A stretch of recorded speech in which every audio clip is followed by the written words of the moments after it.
കുഴപ്പമാണോ നിനക്ക്? അല്ല സാറേ ഇവ എന്റെ ഡാൻസ് കണ്ടിട്ടുണ്ടാ എന്നിട്ടല്ലേ അഭിപ്രായം പറയേണ്ടത്? ഇതിനെക്കാട്ടി മുട്ടക്കാട്ട് അമ്പലത്തിൽ ഞാൻ പരിപാടി ചെയ്തിട്ടുണ്ട്. നമ്മുടെ ചിപ്പങ്കോട് ദേവി ക്ഷേത്രത്തിൽ. ചിപ്പങ്കോട് ദേവി ക്ഷേത്രത്തിൽ എന്റെ അരങ്ങേറ്റം വെച്ചിരുന്നു. അവിടെ അരങ്ങേറ്റം വെച്ചതും അവിടുത്തെ വിഗ്രഹം ആരോ മോടിച്ചോണ്ട് പോയി. അത് മോട്ടിച്ചോണ്ട് പോയതല്ല, ഇവൻ ഇവിടെ ഡാൻസ് കളിച്ചപ്പോഴേക്കും ദേവിക്ക് ഇഷ്ടപ്പെടാതെ ചിലപ്പോൾ അമ്പലത്തിൽ ഇറങ്ങി പോയത്. നീ ആരുടെ സംസാരിച്ചത്? കുറെ നേരത്തെ എന്നെ കളിയാ. നീ പ്രസിഡന്റ് സംസാരിക്കതാ. അല്ല മാഷേ, ഇതൊക്കെ എന്താണ് കുഴപ്പം?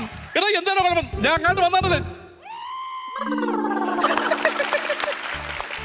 എടാ എനക്ക് എന്താ നീ എന്നെ ചെറിയ കാര്യം? ഞാൻ അമ്പലത്തിലല്ല പ്രസിഡന്റ് അല്ലടാ. നീ ബഹുമാനം വേണ്ടടാ. എവനെന്നെ അറിഞ്ഞൂടാ. എവന്റെ എന്റെ ഡാൻസ് അവരെ കാണിക്കും. നാളെ 1001 പെണ്ണുങ്ങള് പൊങ്കാലുന്നുണ്ട്. അവിടെ എന്റെ അരങ്ങേറ്റം ഞാൻ വെക്കും. നിന്നെ ഞാൻ ഡാൻസ് കാണിക്കൂടാ. എന്തിനാണ് ആവശ്യമില്ലാത്ത കാര്യത്തിന് പോണത്? ഓരോരുത്തർ പൊങ്കാല കാലത്തിന് അടിവെടിക്കണമെന്ന് തീരുമാനിക്കട്ടെ. കിട്ടാതെ നിനക്ക് എന്താണ് കുഴപ്പം? ഇതിപ്പോ ഞാൻ പറഞ്ഞ കുഴപ്പം